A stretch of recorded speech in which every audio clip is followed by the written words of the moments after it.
Can I talk to you about the most stressful week of my life? I had this thing coming up, a big thing, and for days, maybe even a week, I just could not stop thinking about it. I ran through every single possible way that it could go wrong. Every awkward moment, every bad outcome, every version of events where I said the wrong thing or looked stupid or just failed completely. I had lost sleep over it. I was distracted. I was short with people around me. I built this whole world in my head where the thing went terribly wrong, and my life was basically over because of it. And then the thing happened, and it was fine. Completely fine. Totally fine. Not perfect, but fine. Nothing catastrophic happened. Nobody laughed at me. The ground didn't immediately swallow me up. It was just a normal thing that happened and then was over. And I remember standing there afterwards thinking, I gave a week of my life to that. A whole week of stress and dread. And I lost sleep over this for something that was totally fine. Now, here's the thing about your brain. It is absolutely incredible in many ways. It's the coolest organ in the body by far. But when it comes to predicting the future, it is terrible at that. When something stressful is coming, your brain doesn't just think about it once and move on. It simulates it. It runs through scenarios. It fills in gaps with the worst possible outcomes. And it takes the little bit of information that you have and builds an entire movie out of it. And somehow, that movie is always a disaster film. The email you haven't replied to yet became a conversation where they're furious about you. The doctor's appointment becomes a diagnosis. The difficult conversation becomes a relationship ending. And the presentation becomes total public humiliation. And here's what makes it worse. Your body doesn't know the difference between the story in your head and what's actually happening. So while your brain is playing out this disaster movie, your body, it's responding like it's real. Your heart's racing, your stomach gets tight, you can't sleep. You have a full stress response for something that hasn't even happened yet. And you're suffering in advance for problems that mostly exist in your own imagination. And I say that with love because I do this too all the time, every single day. Most people do as well. But once you can really see it, it starts to lose some of its power. Now, I want you to think about the last time you really dreaded something. Really dreaded something. The last thing you wanted to do, but you knew you had to do it. Maybe it was a hard conversation you had to have, a job interview, first date, showing someone your work, asking for something you need, or just going somewhere new alone. Think about how it felt in the days leading up to it, the story your brain was telling, how bad it was going to be, how you were going to feel, and what was going to go wrong. And now think about what actually happened. Most of the time, and I mean the vast majority of the time, it wasn't as bad as the version that you made up in your head. Maybe it was hard, maybe it was a little difficult, a little awkward, maybe it didn't go perfectly, but it was survivable. It was real, and real things, even hard real things, are almost easier to deal with than the imagined version that you tortured yourself with beforehand. Because the real version only happens once, and in your head, you live through it 100 times. Think about that.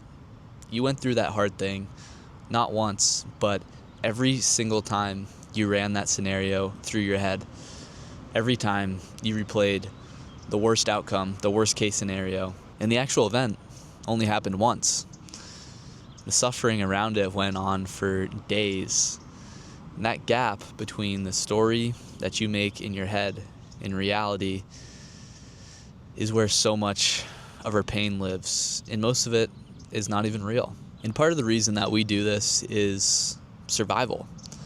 Our brain is wired to look for threats, and for most of our human history, it was incredibly useful. The people who assumed the rustling in the bushes was a predator and ran away, they survived. And the ones who assumed it was nothing didn't always survive.